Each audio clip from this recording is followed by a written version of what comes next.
이제 한동안 같이 두려워한다는 것에 대해서, 하나님을 두려워한다는 것에 대해서 같이 생각해 보려고 합니다. 자, 지난 시간에 우리가 로마서에 너희는 다시 무서워하는 종의 영을 받지 아니하고 양자의 영을 받았으므로 아바 아버지라 부르짖는다 했습니다. 그래서 우리가 하나님을 알지 못하는 사람들에 대해서 다시 말하면 하나님을 두려워하지 않는 사람이다, 우리가 그렇게 표현합니다. 그리고 우리가 하나님을 믿는 사람들을 하나님을 두려워하는 사람들이다, 그렇게 표현하고 있습니다. 그러므로 우리가 믿는 사람과 믿지 않는 사람들에 대한 하나님에 대한 태도가, 믿지 않는 사람은 하나님을 두려워하지 않는다, 그리고 믿는 사람들은 하나님을 두려워한다. 그러므로 믿는 사람의 굉장히 중요한 특징은 하나님을 두려워하는 것입니다. 그런데 이 하나님을 우리가 두려워하게 되는데, 그리고 어떤 사람이 은혜를 받게 되면 하나님을 두려워하는 마음이 생기게 되는데, 그때 구원받기 전까지 하나님의 성령이 우리에게 오시면 우리 속에 무서운 두려움이라는 게 생깁니다. 그래서 무서운 두려움이 생기고, 우리가 하나님의 은혜를 받아서 구원을 받으면 이제 경건한 두려움이라는 게 생깁니다. 근데 두려움은 같은 두려움인데, 우리가 구원받지 못한 사람이 하나님을 두려워하는 것을 우리가 무서운 두려움이라고 하고, 그리고 구원받은 사람이 하나님을 두려워하는 것을 우리가 경건한 두려움이라 이렇게 보통 부르게 됩니다. 그러므로 저희들이나 여러분이 알아야 될 것은 우리가 하나님을 두려워해야 된다는 것, 그리고 하나님을 두려워하는 사람들이 이 신앙인이라고 하는 것을 생각해야 합니다. 여러분 마음속에 하나님에 대한 두려움이 없다는 것은 신앙이 없다는 것과 같습니다. 내가 하나님을 믿고 구원받으려고 하는 것은 하나님을 두려워하게 되는 것과 동일한 것입니다.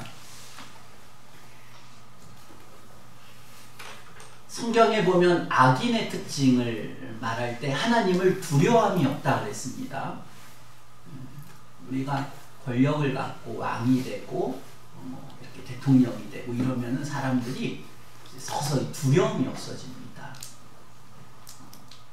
그리고 죄를 많이 범하는 사람들은 죄를 범할 수 있게 되는 것, 아주 교만하게 되는 것, 거만하게 되는 것은 이게 이제 두려움이라는 것이 사라지기 때문에 사람들이 그렇게 되는 것입니다.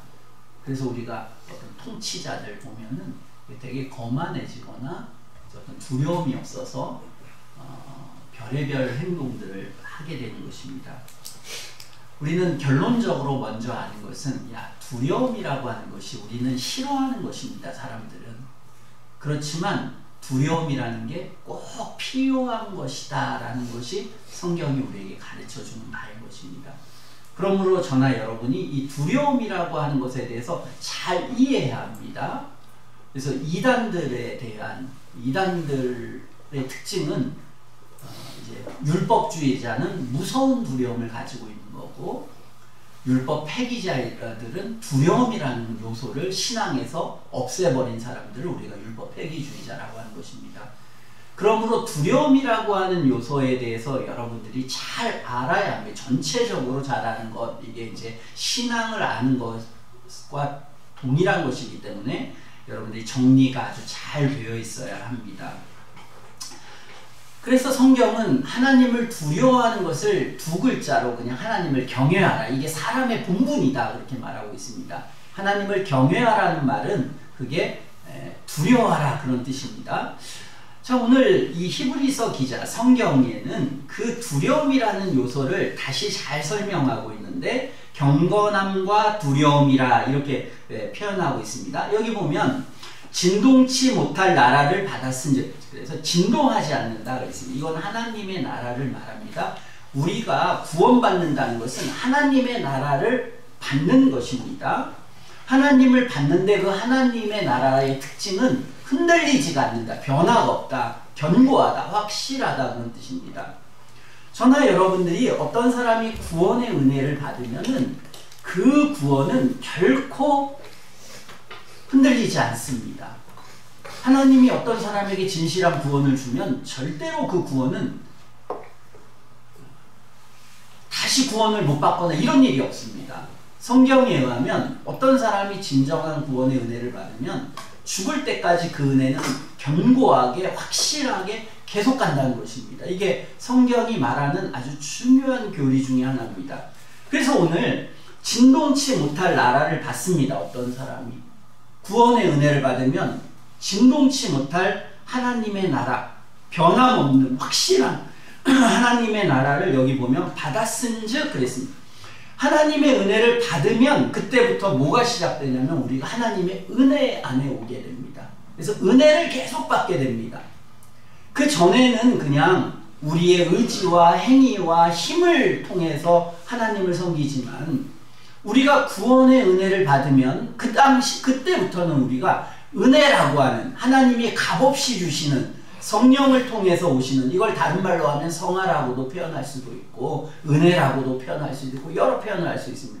그러나 이제 신앙생활을 우리가 하나님의 구원받은 사람의 신앙생활은 이제 은혜 안에 들어가게 되고 은혜를 계속 이제 받는 가운데 있습니다. 자, 그러면 여기 본문 그대로 보면 은혜를 받게 됩니다. 그러면 어떻게 되느냐? 경건함과 두려움이 마음속에 생겨나게 됩니다. 어떤 사람이 은혜를 많이 받은 결론, 어떤 사람이 은혜가 많습니다. 그 사람의 특징은 경건함과 두려움이라는 게 있는 것입니다. 그래서 어떤 사람이 은혜가 있냐 없냐 우리가 이걸 보는 거는 저 사람에게 경건함과 두려움이 있냐 없냐. 여러분 마음속에 경건함과 두려움이 없다는 것은 심각한 거다. 오늘 예배에 나오는데 경건함과 두려움이라는 게 마음속에 없습니다. 왜 그렇습니까? 은혜가 없어서. 그러면 이 사람이 필요한 건 뭐냐? 무서운 두려움이다. 너무 난 두려움 없이 세상을 지금 살아가고 있다. 이것은 심각한 것이다. 이대로 죽으면 우리는 우리 죄와 함께 소멸하시는 불이시다. 성경이 마지막 절에 말한 것처럼 그 소멸하시는 불이신 하나님을 만나게 된다.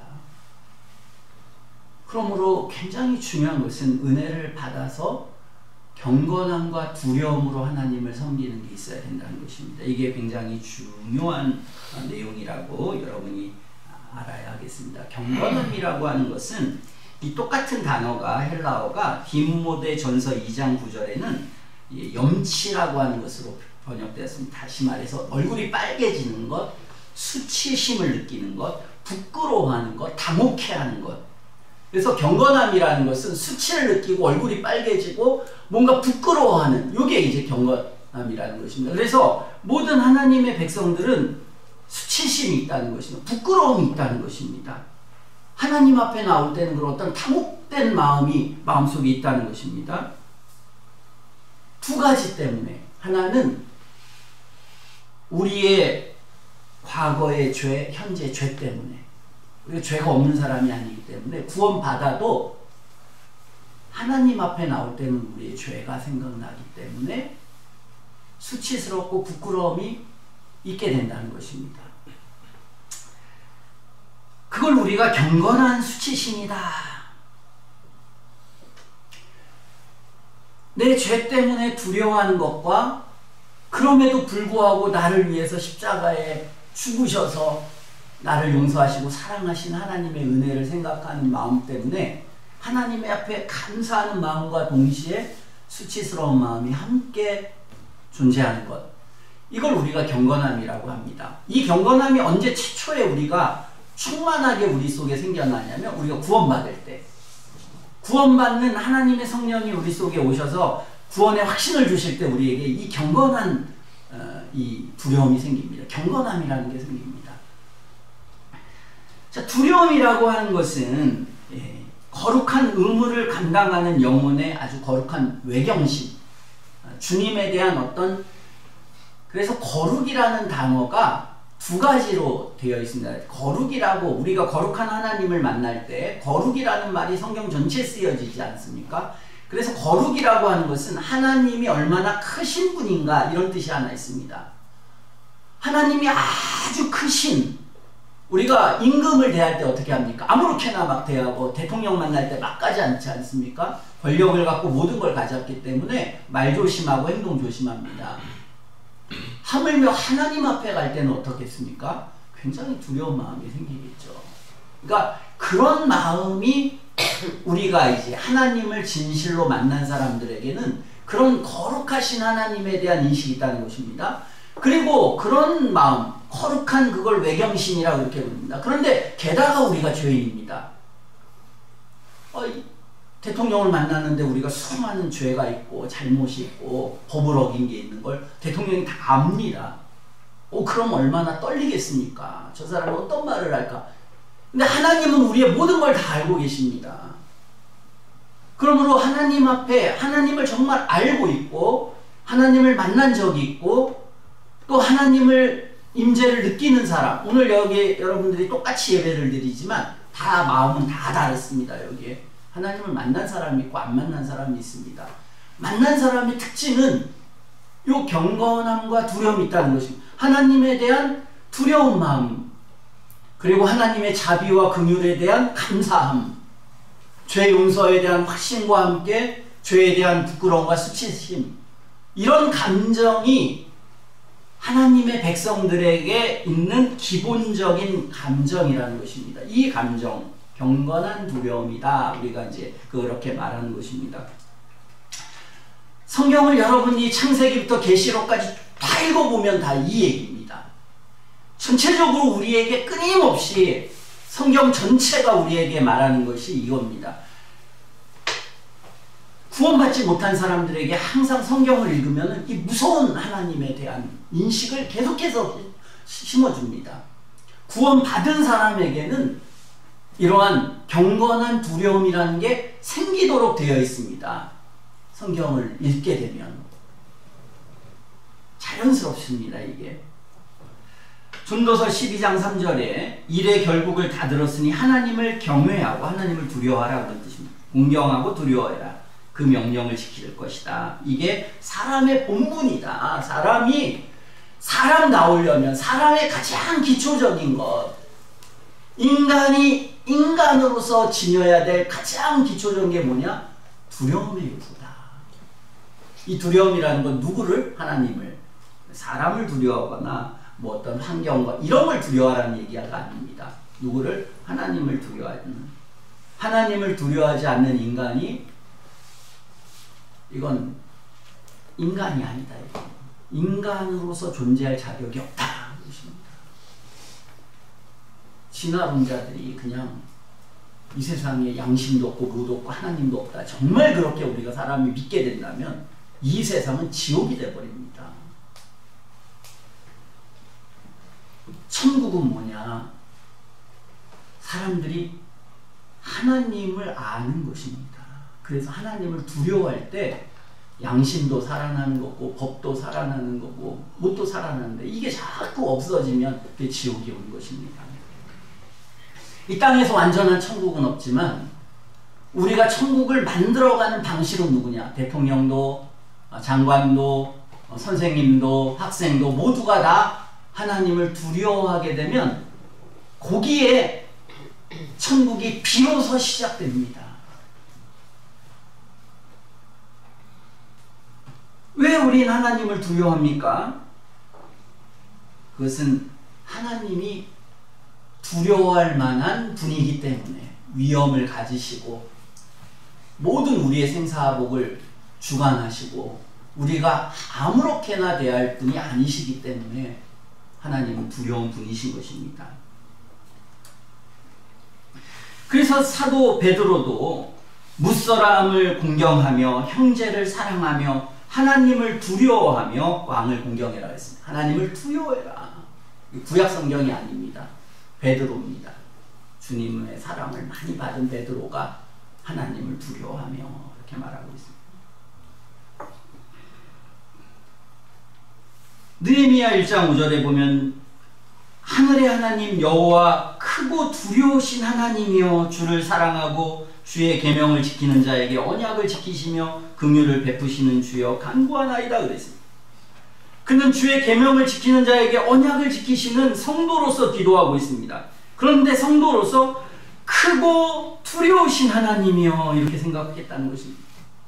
은혜가 있는 하나님을 만난 사람들은 크고 두려운 하나님이여, 하나님을 모르는 사람은 하나님을 우습게 여긴다는 것입니다. 죽음도 우습게 여기고 삶도 다 우습게 여긴다. 하나님을 만난 사람들에게는 죽음이 두렵고 삶이 두렵고 하나님이 두려운 것입니다. 느헤미야 4장 14절에도 내가 돌아보니 일어나서 귀인들과 민장과 남은 백성에게 고하기를 너희는 저희를 사람을 두려워하지 마라. 지극히 크고 두려우신 주를 기억하고 너희 형제와 자녀와 아내와 집을 위하여 싸우라 그랬습니다. 지극히 크시고 두려운 주다 그랬습니다. 하나님은 그냥 크다 이렇게 표현할 수가 없었습니다. 지극히 크고 두려운 이렇게 표현하고 있습니다. 하나님을 만난 사람의 특징이라는 것입니다. 하나님을 만난 사람들의 정서 속에는, 마음속 깊은 곳에는 하나님은 크신 분이다, 그리고 두려우신 분이다, 이런 인식이 그 영혼 속에 생겨난다는 것입니다. 성경에 보면, 이 예레미야서에 보면 이스라엘 백성들에게 복을 선언하시는 내용이 나옵니다. 예레미야 33장 8절에 보면 내가 그들을 내게 범한 모든 죄악에서 정하게 하고 그들의 내게 범하며 행한 모든 죄악을 다 용서할 거다. 이 성읍이 세계 열방 앞에서 내게 기쁜 이름이 되고 찬송과 영광이 될 것이고 그들은 나의 이 백성에게 베푼 모든 복을 들을 것이고 이 성읍에 베푼 모든 복과 모든 평강을 다 받을 거다. 그런데 이것을 받는 결과로 뭐라고 말하냐면 두려워하며 떨리라 그랬습니다. 하나님의 구원 백성은 이 모든 은혜를 받은 결과로 그들의 특성은 두려워하며 떨게 된다. 이게 하나님의 선하심을 경험한, 하나님의 구원의 은혜를 경험한 사람들의 특징이다. 하나님의 구원의 은혜와 축복을 다 경험하면 어떤 결과가 오느냐? 두려워하며 떨게 된다는 것입니다. 그 영혼 속에.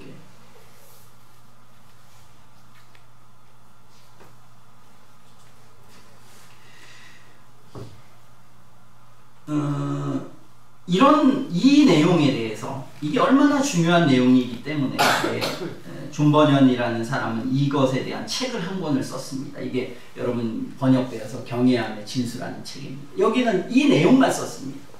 경외함이라는 게 하나님의 백성의 특징이다. 이걸 썼습니다. 여기에 29페이지에 보면 이렇게 말합니다.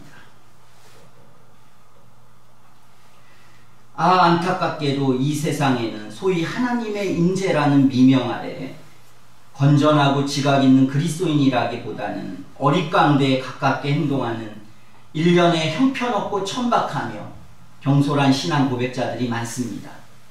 이 사람들의 행동은 하나님의 임재를 경험하는 사람들의 행동이라기보다는 어리석은 바보의 행동에 가깝습니다. 이 사람들은 왕의 면전이라면 결코 하지 않았을 짓을 하나님의 임재라는 미명 아래 서슴지 않고 자행합니다.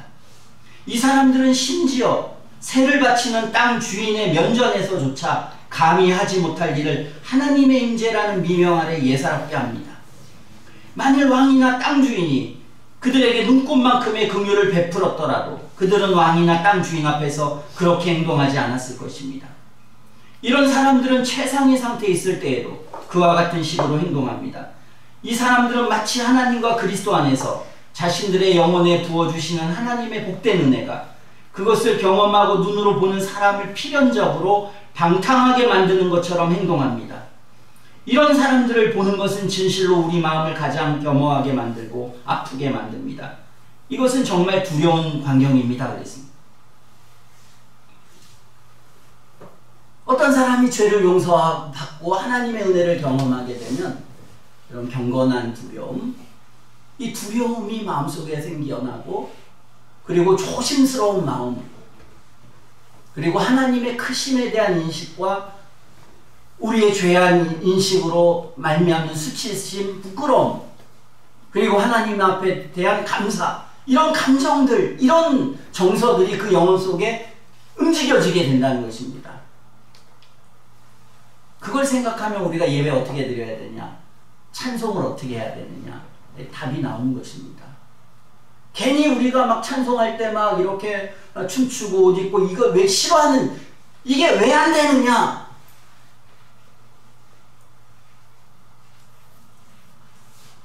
이 의식 때문에 그렇습니다. 하나님이 어떤 분이신가를 모르기 때문에 그럴 수 있다는 것입니다. 하나님을 알게 된다면 매우 조심하게 된다.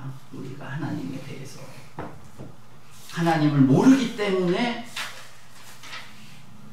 함부로 말하고 함부로 이야기하고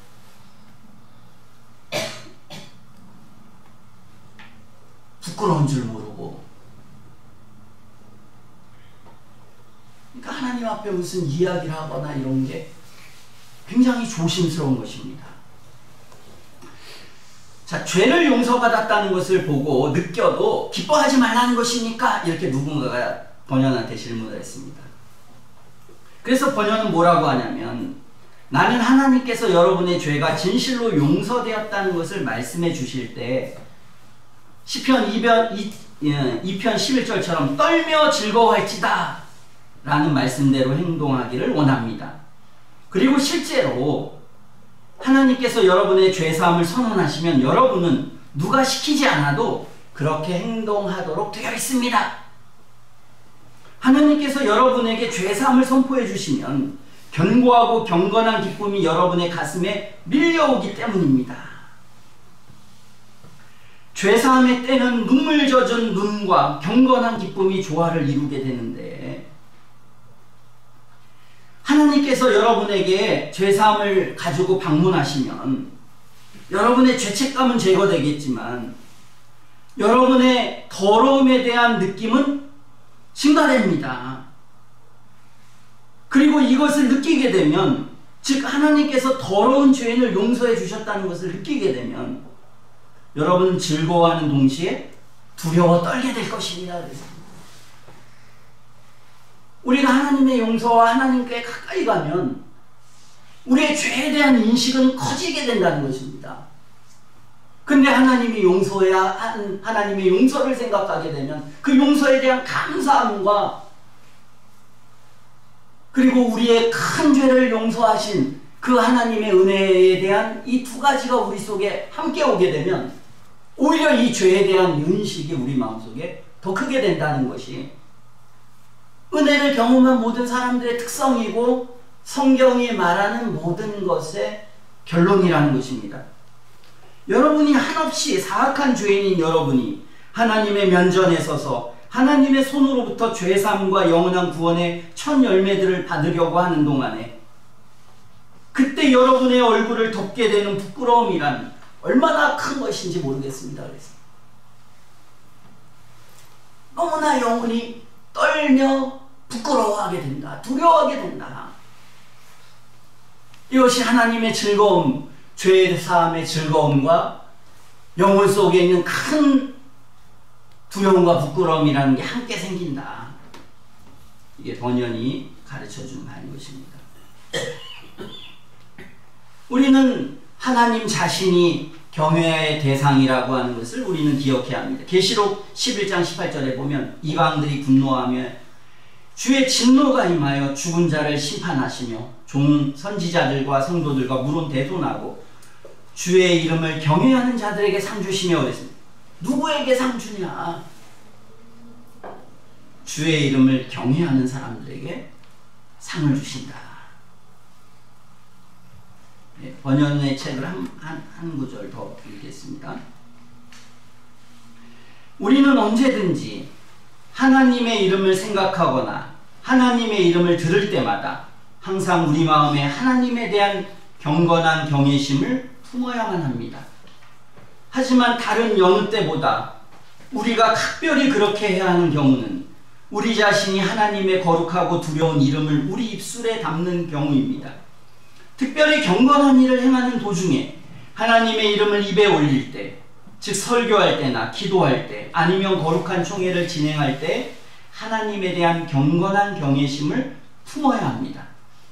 언제든지 하나님의 위엄에 대한 경외심을 여러분의 마음에 품도록 하십시오. 그리고 매우 진지하고 진실한 태도를 견지하고 하나님의 이름을 입에 담도록 하십시오. 그렇게 하지 않는 것은 하나님의 이름을 더럽히는 것이고 그의 이름을 망령되이 일컫는 것입니다. 그는 그렇게 말하고 있습니다. 출애굽기 20장 7절에 나 여호와는 나의 이름을 망령되이 일컫는 자를 죄없다 하지 아니하리라 그랬습니다. 지금 시대는 이 하나님의 경외심이 없어지는 시대입니다.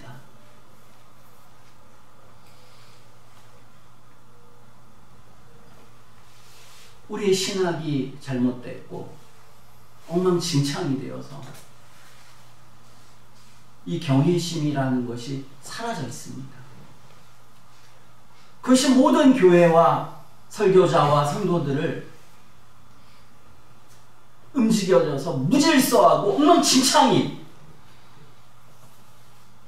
우리는 그런 참된 신앙이 누구인지, 참된 목회자가 누구고 그리고 성도들이 누구고 교회가 뭔지가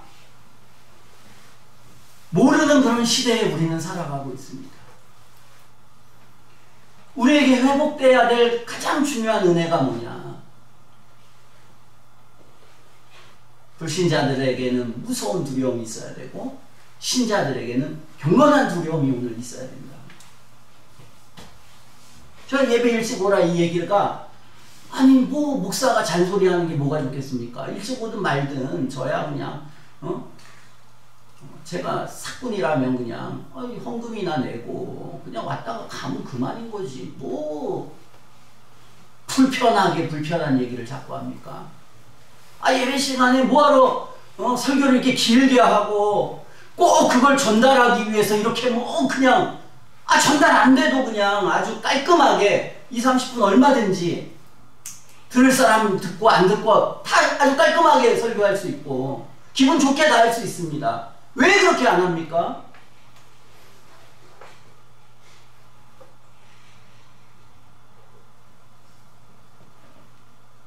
하나님이 두려우신 분이시기 때문에.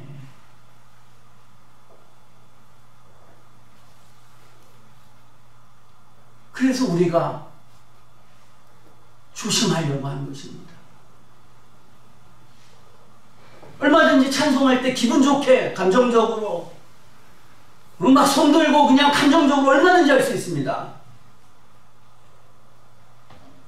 왜 그렇게 못합니까?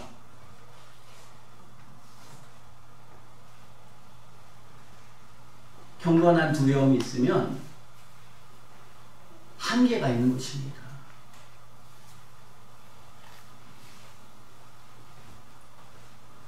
저는 여러분들이 이걸 생각해야 합니다.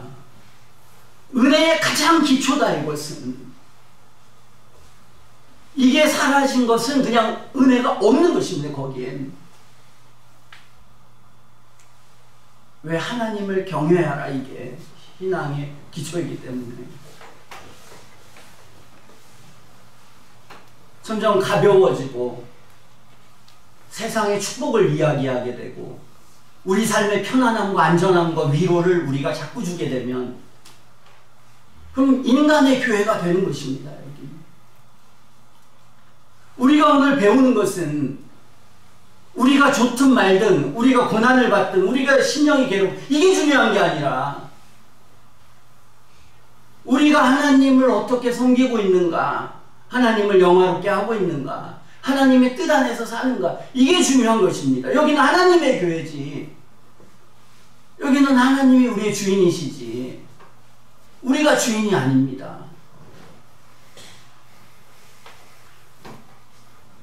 우리는 이 인생에서 그 하나님에 대한 두려움을 가져야 합니다. 제가 하나님의 두려움이 없어지는 순간 교회도 엉망진창, 재산도 엉망진창, 우리 모두가 다 엉망진창이 돼버립니다. 여러분들 하나하나가 하나님에 대한 두려움이 없는 순간 여러분의 인생은 거기서부터 끝입니다.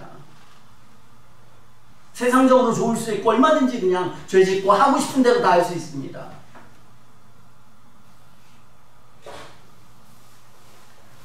그러므로 가장 중요한 것은 하나님의 두려움, 하나님에 대한 두려움이 우리의 예배에, 그리고 우리의 삶에, 우리의 가정에, 우리의 교회에, 모든 곳에 가장 중요한 것은 하나님을 두려워하는 마음들.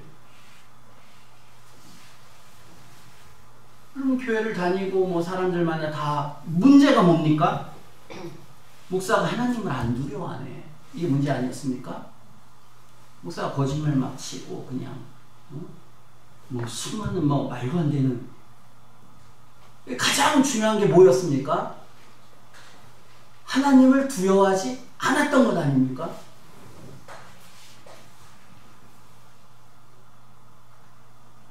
하나님을 두려워하는 것을 싫어하기 때문에 사람들은 이 두려움의 정서를 다 없애버리려고 그냥 즐기고 하고, 하나님, 사랑의 하나님, 뭐 다 그렇게 합니다.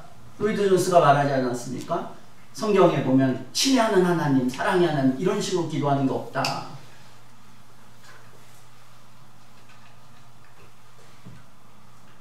그러므로 우리는 훨씬 더 우울해져야 되고, 훨씬 더 무거워져야 되고, 훨씬 더 마음에 괴로움이 있어야 합니다. 이게 은혜를 받는 길입니다. 근데 이걸 강력하게 거부하고 있습니다. 불신자들이, 은혜가 없는 자들이, 야, 목사 좀 그만 좀 해, 그냥. 아, 삶도 힘들고 우울해 죽겠는데 교회 와서까지 내가 우울해야 되겠어?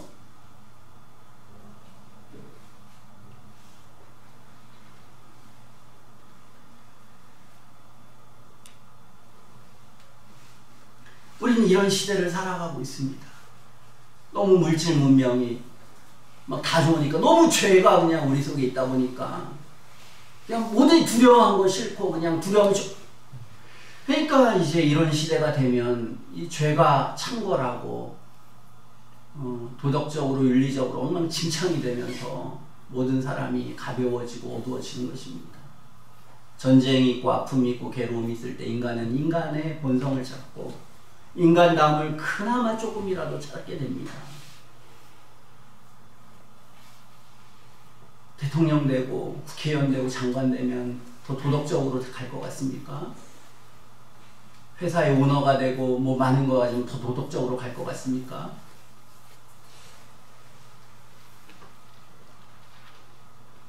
먹을 게 별로 없고 가난하고 힘들고 남한테 좀 치대고 이러면 사람이 더 도덕적이 됩니다.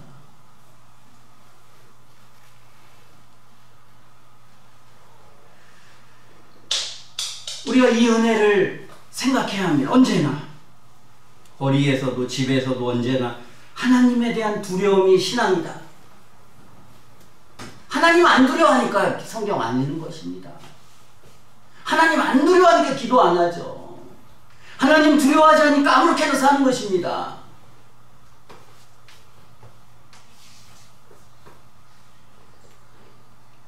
이 세상에 가장 두려운 것은 어떤 인간이 죄가 두려워하지 않아지고 하나님이 두려워하지 않아지고 두려움이 마음속에 하나님에 대한 양심에 대한 영혼에 대한 그런 두려운 감각이 마음속에서 사라질 때 그때 지옥이 찾아오는 것입니다.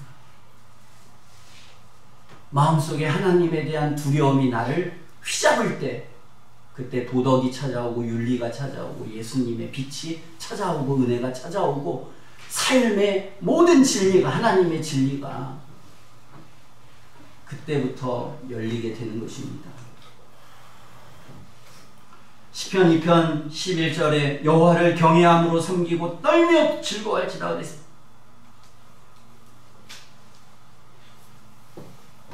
모든 종류의 섬김을 받는 대상의 신분이나 지위에 따라서 거기에 걸맞는 어미와 두려움을 수반하는 법인 것입니다. 당연히 임금이나 이 세상의 모든 피조물과 하나님은 비교할 수조차 없는 것입니다. 아니 저 돌을 섬기고 부처를 섬기는 거기에도 그 사람들은 거기 올라갈 때도 무슨 뭐 신발을 벗고 뭐하고 절을 하고 조심하는데 참되신 하나님을 섬기는 사람들이 경외함이나 어미함이나 이런 것이 없다는 것은 신앙이 없다는 것이나 마찬가지인 것입니다. 하나님께서 경배를 받으시는 것은 지극히 당연한 것입니다. 하나님은 매우 위대하시고 어미로우십니다. 하나님을 경배하는 것은 무거운 일이고 두려운 것입니다.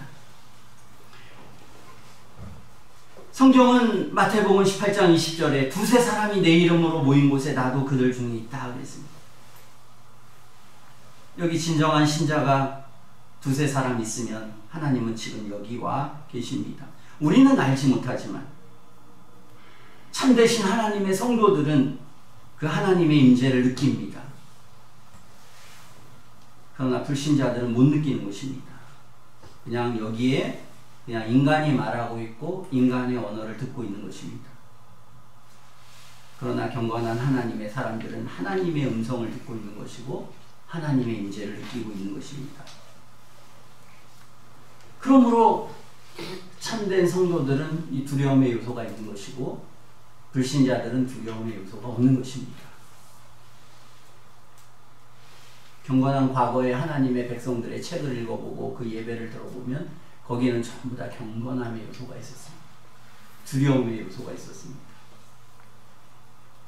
그러나 지금은 그냥 인간의 강의를 들으러 오고 그냥 그 강의를 들으러 오는 것만큼도 안 되는 우리는 그런 시대를 살아가고 있습니다. 하나님의 거룩하심과 위대하심에 대한 인식, 이것은 항상 성도들의 마음속에 있어야 합니다. 이사야서에 보면 스랍들도, 그 천사 중에 천사인 스랍들도 하나님 주변에 있을 때 어떻게 했습니까? 얼굴을 가리고 있었습니다. 스랍조차도 얼굴을 가리고 있는데 이것은 죄 가운데 그냥 엉망진창으로 살다 온 인간들이 하나님 앞에 나오는데 뻔뻔하게 두려움도 없이 경외감도 없이 왜 그러느냐? 은혜가 없어서 그렇습니다. 그러나 그 은혜가 없는 사람은 29절처럼 우리 하나님은 소멸하는 분이시니라 죽을 때 느낄 겁니다. 그는 언젠가 하나님 앞에 진정으로 나아갈 수밖에 없는 그 순간에 하나님이 어떤 분이시라는 것을 그때 알게 될 것입니다. 그러나 이 땅에서 하나님을 알게 된 사람들은 그때 기쁨과 감사함으로 그 하나님을 만나게 될 것입니다. 우리는 이런 인식, 하나님의 어미하심과 그리고 우리 자신의 죄 가운데 있다라고 하는 그런 인식이 은혜 받은 자의 상태이고 항상 주님 앞에 나아갈 때 상태입니다. 성경에 보면 주님 앞에 나온 두 사람이 있었습니다. 하나는 바리새인이었습니다. 하나는 세리였습니다. 세리는 어떻게 했습니까? 가슴을 치며 하늘을 우러러보지도 못하고 나는 죄인이로서. 근데 하나님 이 예배를 받으셨습니다. 바리새인들은 두 손을 들고 기도했습니다. 그 기도는 나는 되게 중요한 사람이다. 그리고 자기 의와 교만으로 가득 차 있었습니다. 자기 자랑으로 난 이런 일도 하고 저런 일도 하고. 그럼 바리새인의 예배는 하나님이 받지 않으신다는 것을 가르쳐주고 계십니다. 이사야는 이사야 6.5절에 화로다 나여 망하게 되었도다. 나는 입술이 부정한 사람이요 입술이 부정한 백성 중에 거하면서 만군의 여호와이신 왕을 되었음이라 그랬어요. 이사야조차도 하나님을 만날 때 화로다 망하게 되었도다 그랬어요. 욥은 나는 미쳐나오니 무엇이라 주께 대답하리이까 손으로 내 입을 가릴 뿐이다 그랬습니다. 그러므로 우리는 하나님에 대한 이것이 올바르고 온전한 인식이라는 걸 알아야 합니다. 우리의 예배가 거룩함과 두려움이 없으면 그것은 하나님께서 진노하시는 예배가 됩니다. 엘리의 두 아들은 하나님께 제사를 드릴 때 이 경외심이 없어서 모두가 이방인들에게 제사장의 자식이었지만 살해되었습니다. 아나니아와 삽비라는 하나님 앞에 있을 때 교회 앞에서 거짓말했다가 모든 사람이 보는 가운데 즉사했습니다. 이 모든 사람들은 하나님 앞에 나오긴 했지만 하나님을 섬기는 것에 대해서 두려움이나 무서움을 결핍하고 있었기 때문에 이런 일을 당했습니다. 용서받아야 될 죄도 없는 것처럼 하나님의 도우심도 필요 없는 것처럼 교만하고 무례하게 형식적으로 예배하는 것은 하나님 앞에 죄가 되는 것입니다. 하나님을 섬기는 것과 하나님이 제정하신 예배는 두려운 것입니다. 하나님이 이 예배라도 통해서 하나님이 누구신가를 억지로라도 알도록 우리를 구원으로 초청하시는 것입니다. 그러므로 사실 우리의 모든 삶도 엄중하고 엄숙하고 두려운 마음이 있어야 하지만 하나님은 특별히 예배라고 하는 것을 통해서 두세 사람이 모인 곳에 내가 특별히 함께하마 말씀하셔서 이 예배라는 것을 통해서 하나님이 어떤 분이신지를 인식하고 만나고 우리의 마음이 경건하게 되고 은혜를 받는 수단으로 이 예배를 만드신 것입니다. 그러므로 우리는 이 세상에 많은 두려운 순간이 있지만 특별히 하나님께 나오는 이 예배라고 하는 순간은 더 두려운 것이고 더 두려운 마음으로 하나님을 우리는 하나님 앞에 나와야 되는데 왜? 여기에 특별한 하나님의 임재가 있기 때문에. 여기서도 하나님을 두려워하지 않는 사람들은 이것은 말할 것도 없습니다. 그 삶이라고 하는 것은 이미 그 사람은 보나마나 엉망진창인 것입니다. 오늘 이 순간에라도 우리가 하나님을 경외하도록 하나님을 두려워하도록 하나님이 목사를 통해서 하나님의 말씀을 통해서 이 정서를 우리 속에 생겨나도록 그래서 성령이 역사하도록 우리의 완악하고 강팍한 마음이 깨어지도록 하나님께서 하시는 것입니다.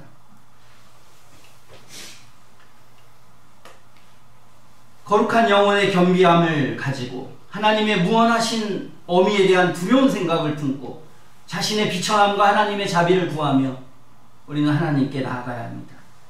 하나님은 사랑이십니다. 그러나 동시에 공의롭고 거룩하십니다. 성도가 되었다고 거룩한 두려움이 사라지는 게 아닙니다. 하나님의 자녀라고 해서 하나님의 어미와 주권이 사라진 것이 아닙니다. 법적으로는 사면을 받았지만 그러나 아직은 우리는 죄 가운데 존재하기 때문에 그런 것입니다. 그래서 빌립보서 2장 12절에 나의 사랑하는 자들아 너희가 나 있을 때뿐만 아니라 너희가 더욱 지금 나 없을 때에도 항상 복종하여 두렵고 떨림으로 너희 구원을 이루라 그랬습니다. 구원을 이룰 때 두렵고 떨림으로 그랬습니다. 이 율법 폐기주의자들은 두렵고 떨림을 다 하고 그냥 기쁨으로 두려움의 요소를 마음속에 다 지워버리자. 이단들은 그렇게 말하는 것입니다. 이단이 너무 많은 그런 시대에 우리는 살아가고 있는 것입니다. 두렵고 떨림으로 구원을 이루어야 하는 것입니다.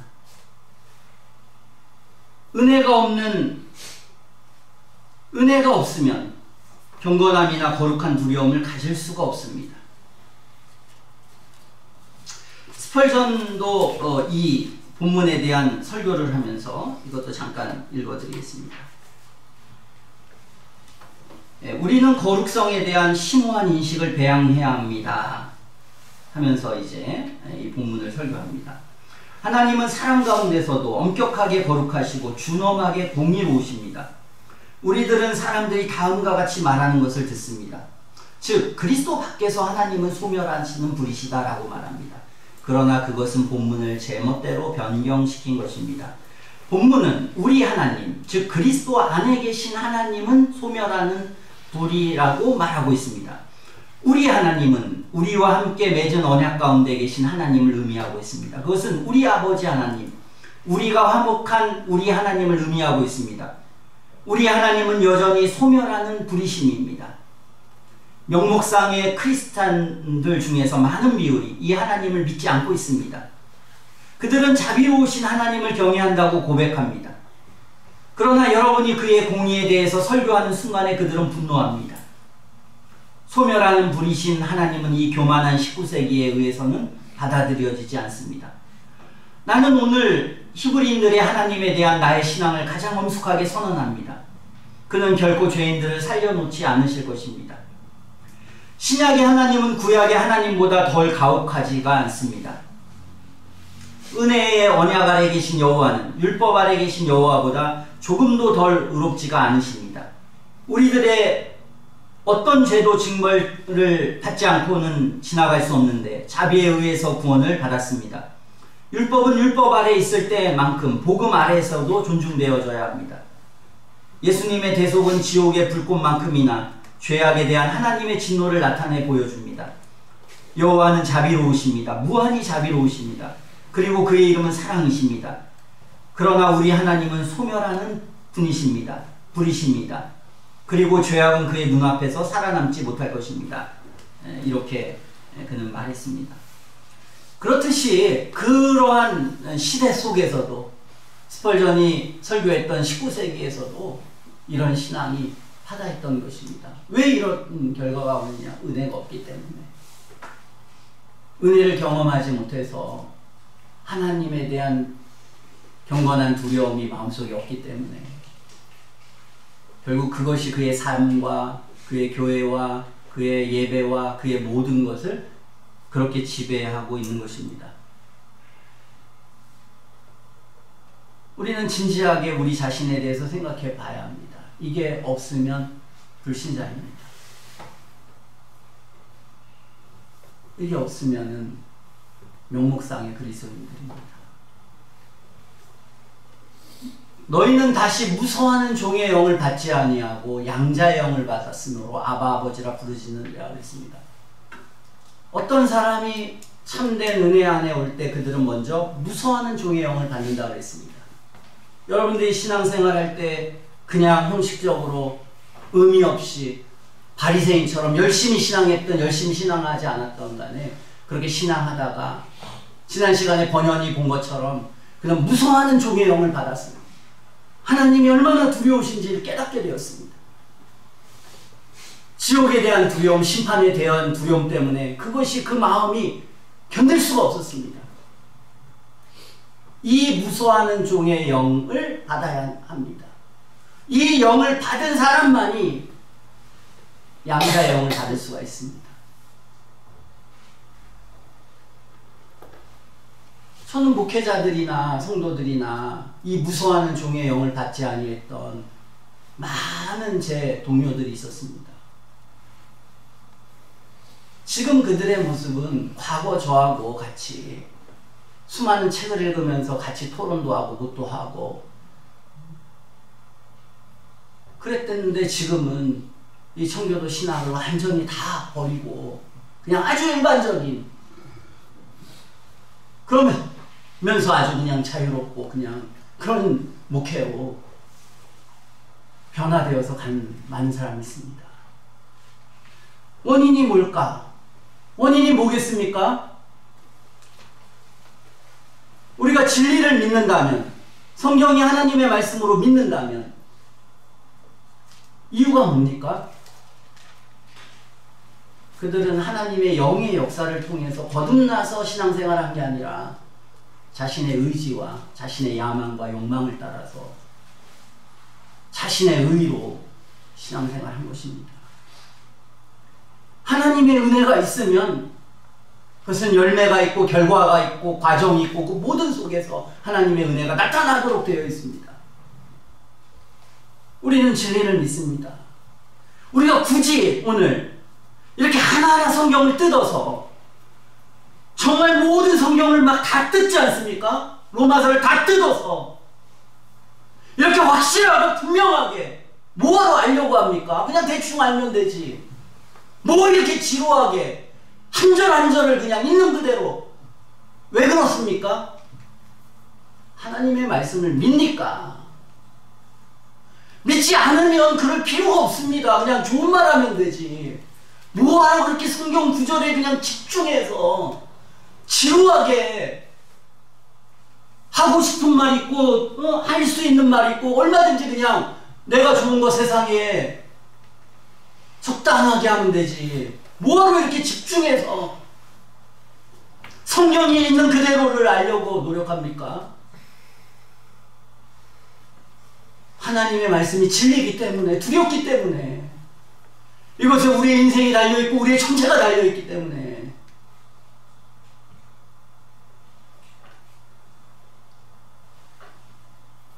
그러므로 저는 여러분들이 진지하게 생각해야 합니다. 그들도 보면 이 무서워하는 종의 영의 역사가 없었습니다. 이런 경험이 마음속에 없었습니다.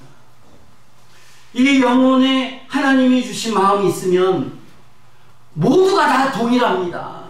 이 두려움의 상태, 그리고 이 무서워하는 상태, 이 심판을 벗어나기 위해서 하나님 앞에 간절히 구하게 됩니다.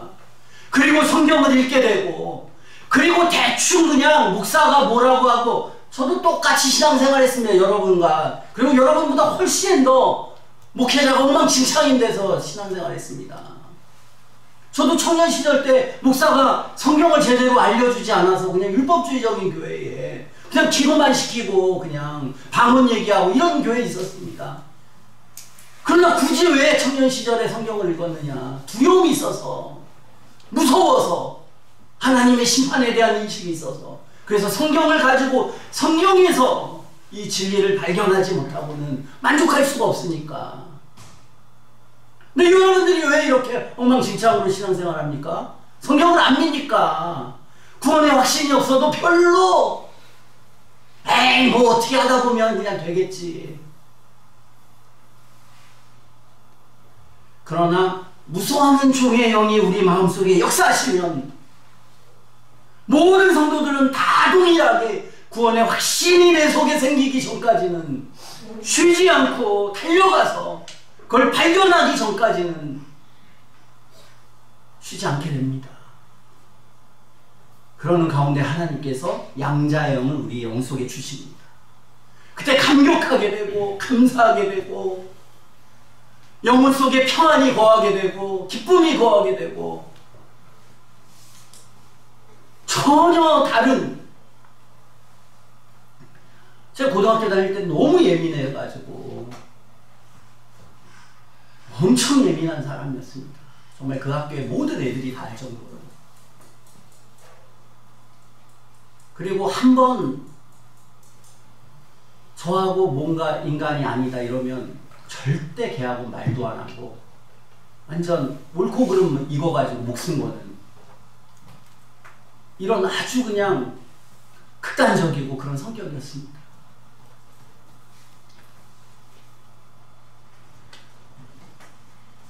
키가 182, 3 정도 됐는데 몸무게가 57kg 정도였으니까 뼈밖에 없었습니다.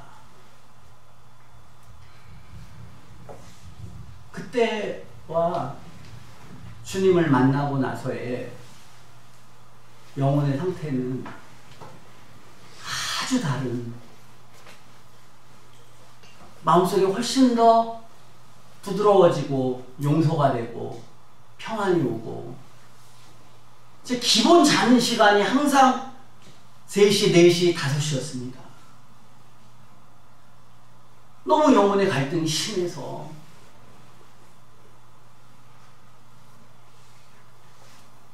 어쨌든 우리는 성경을 믿고 하나님께서 살아계시고, 그리고 참된 하나님의 사람들은 오늘 성경에 따라서 경건함과 두려움으로 하나님을 섬기도록 되어 있다. 무서워하는 종의 영을 다시 받지 않고 양자의 영을 받는 하나님의 은혜의 역사가 있다. 나는 그 역사가 내 안에 경험되었는가? 아니면 나는 하나님이 우리에게 지금까지 계속해서 그리스도인들의 특징이 누구인지를 말한 것처럼 그러한 열매들이 있는가? 이 두 개를 가지고 여러분이 여러분의 영혼을 점검해야 합니다. 그냥 뭐 그리스도인들도 죄 진대. 뭐 완전하지 않대. 막연하게 그냥 다 그렇게 막연하게 가르쳐주는 목사들, 막연하게 가르쳐주는 뭐 교사들,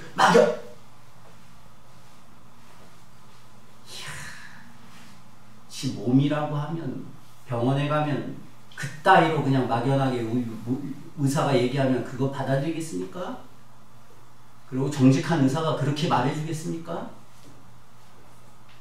사꾼이나 그렇게 말하는 거지. 인간이 얼마나 복잡하고 어렵고 힘든 존재인데 마술사 시몬을 보고 베드로 같은 사람도 야, 저 사람이 성도인지 자기 자신도 속았습니다. 이제 빌립도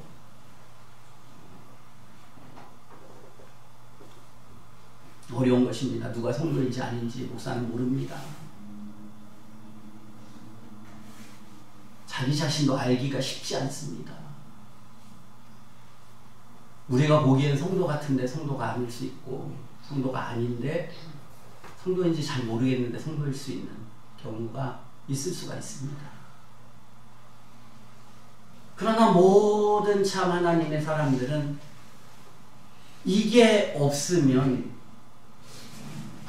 지옥입니다. 지옥. 내 모든 삶을 살도 지옥입니다. 그리고 지옥을 한켠에 가지고 살고 있습니다. 그리고 그 지옥이 자식한테도 있고 주변에도 있고 다 지옥입니다.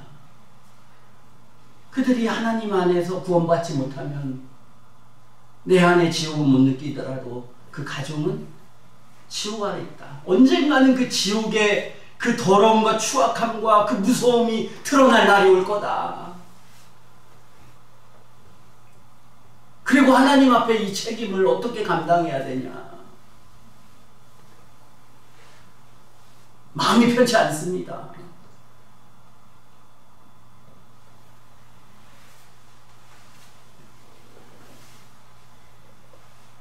우리는 이 두려움 반드시 필요하다. 은혜 밖에 있는 사람들은 율법적 두려움이라고 합니다. 무서운 두려움. 두려움이 없는 게 가장 위험한 상태다. 나는 점차적으로 내 영혼이 강박해지고 무서워지고 하나님 앞에. 그래서 나이 먹고 세상 사는 사람들은 보면 얼마나 권위적이고 그렇지 않습니까? 그리고 굳어지고 딱딱해지고 답답해지고 사고가 유연하지 못하고 말이 통하지 않고 자신만 모를 뿐이지. 이게 인생이 늙어가는, 이게 죄로 굳어지는 인간의 마음의 형태입니다. 그래서 카페를 가보든 밥집을 가보든 다 이게 그냥 몰상식한 거 다 애들입니까? 젊은 사람들은 그렇게 안 합니다. 다 염치 없고 무식하고 그냥 사리 분별 못하고 이기적이. 이거 보면 다 나이 들으면 들수록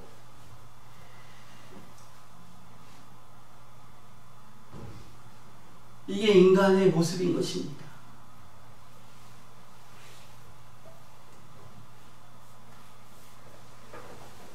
우리는 이 두 가지 두려움을 추구해야 합니다.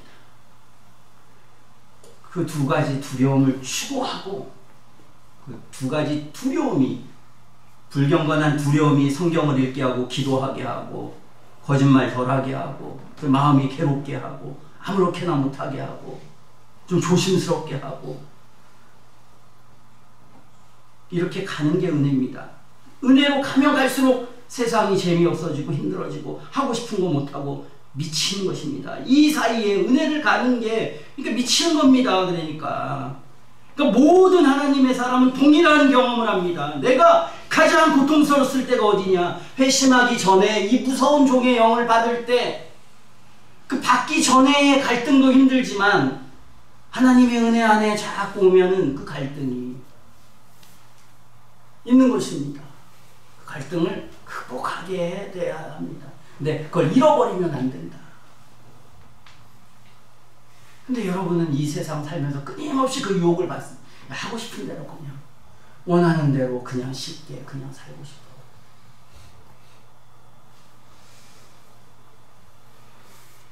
그런 것이 조금 쌓이다가 나중에는 말할 수 없는 큰 범죄도 그렇게 크게 느껴지지 않는, 그래서 수많은 범죄를 저질렀는데도 죄는 많은데 마음은 딱딱한, 죄책감이 별로 느껴지지 않는, 하나님 앞에서도 나와도 기도가 안 되고 두려움도 없고 그냥 깜빡한 마음 속에서 인생이 점점 굳어가는 그런 인생이 되지 않도록 우리는 이 요소가 필요하다. 이건 갈등입니다. 그러니까 뭐 푸틴 같은 사람들 뭐 권력을 다 가니까 두려움이 있습니까? 트럼프 이런 사람 두려움이 느껴집니까? 두려움이 없지 않습니까? 사람이. 윤석열 두려움이 있습니까? 거짓말을 하고 막말을 해도 두려움이 없습니다. 그런 사람들의 마음에는. 불신자들이 권력을 갖고 힘을 갖고 모든 걸 가지면 그렇게 되는 것입니다. 그러나 사도 바울은 그 위대한 일을 한 사도인데 내가 버림이 될 걸 두려움이라 이랬습니다.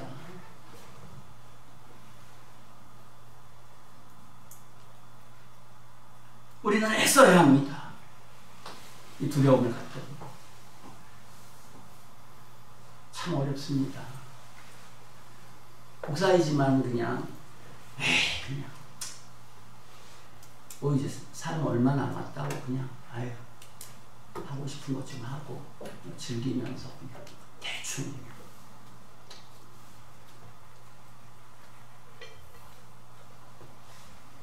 불신자의 마음이다. 우리는 생각해야 합니다. 하나님 앞에서 어떻게 살아야 되는 것인지, 어떻게 하는 게 진정으로 우리의 영혼이 행복할 수 있는 것인지 선택해야 합니다. 참 점점 이 세상은 악해지고 어려워진다고 생각합니다. 점점 뭐 자녀들 생각해도 걱정이 됩니다. 야, 이거 세상이 점점 악해져서 요즘 부자랑 가난한 사람 이 차이가, 무슨 정치가들은 무슨 4일 쉬고 뭐 하니까 국민의힘은 4일 반 쉬고 뭐 이런 얘기 하는데, 야, 이 사람들 진짜 개념 없다. 정말 어려운 사람들이 어떤 사람인지 지금. 아니 지금 월급 300, 400 이렇게 받아서 지금 밥값이 5,000원이었다가 지금 10,000원, 12,000원, 15,000원. 서민들이 살 수 있는 밥값입니까? 아니 여기 집이 7억, 8억 미친 거 아닙니까? 우리가 살아가는 가장 기본적인 삶의 형태가 무너지는 것입니다.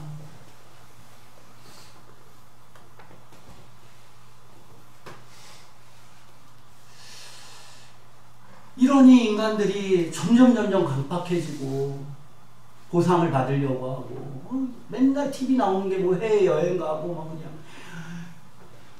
그러니까 이게 이 죄악된 욕망에 대한 것만 분출시키고 그것에 대한 보상으로 그냥 가진 게 없어도 그냥 해외여행 가야 되고 얼마나 억울합니까?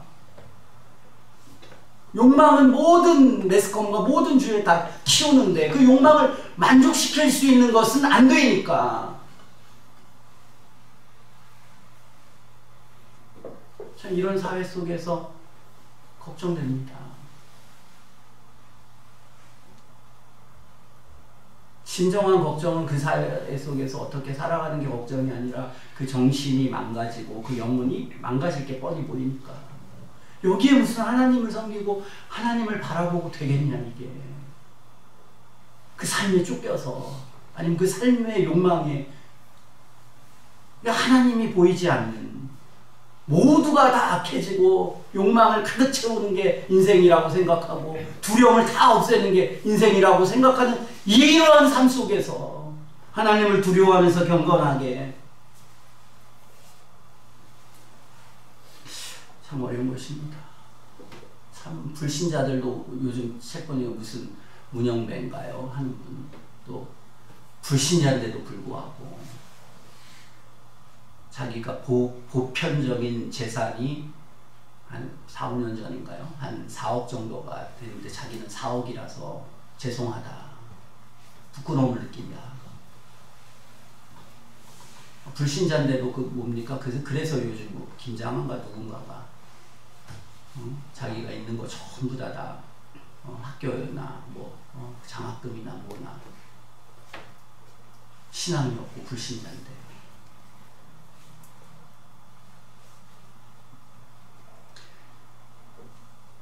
어떻게 우리가 우리의 삶을 살아가야 하는지 우리는 잘 생각하고, 우리는 진정한 그리스도인인지 하나님의 백성인지, 그런 사람들이 몇 명만 있어도, 그래서 항상 그런 일이 있으면 찾아봅니다. 그 사람 그리스도인인지 아닌지. 그런데 다 그리스도인이 아닌 사람이 많아요. 이 그리스도인들은 저기 뭐 나와가지고 그냥 무슨 뭐 탄핵 무슨 어떻고 뭐 해가지고 뭐 거기에서 수많은 돈 하고 욕망이나 채우고 말이나 함부로 막 하고 다 썩어 있어가지고, 우리는 이 시대에 있고 저도 압박을 받습니다. 그 압박이 간단하지 않고 셉니다. 괜히 친구들 만나고 뭐 목사들 만나고 뭐 이 만나봐야 다 욕망이나 부추기고, 서로 만나서 경건하고 기도하고 이게 아니라 그냥 서로 자랑하고 서로 그냥 욕망이나 즐기고,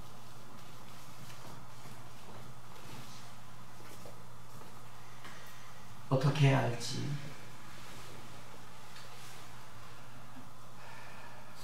이런 어려운 시대를 견디기 위해서의 방법은 성경을 많이 읽는 수밖에, 기도를 많이 하는 수밖에, 하나님을 많이 생각하는 수밖에는 방법이 없다. 쓸데없이 사람 만나고 친구 만나고 놀러 다니고 이러면서 우리 영혼이 건강해지기는 다 해야 되지만, 필요하다면 다 해야지만, 그러나 그럴 때마다 더 기도하고 성경 읽고 묵상하고 하지 않으면 안 된다. 그러니까 저는 여러분들이 잘 조심해서 다음 주에 예배 드릴 때는 여러분들이 더 두려움을 가지고 무서움을 가지고 예배 드리고, 그리고 한 달 후에는 더 그게 많고, 한 두세 달 되면 전부 다 여기서 두려워서 하나님 앞에 눈물을 흘리고 괴롭고 가슴을 치며 우러러보지도 못하고 기도하는 바리새인처럼 예배드리는 게 아니라 성도들처럼 준비하고 예배하고,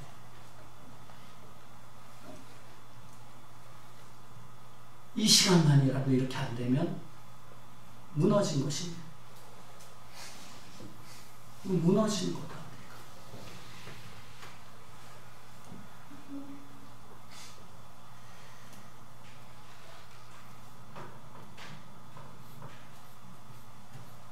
우리 자신이 잘 이 시대를 견디고 하나님의 은혜와 도움 가운데 걸어가는 우리 모두가 되어야겠습니다. 기도하겠습니다.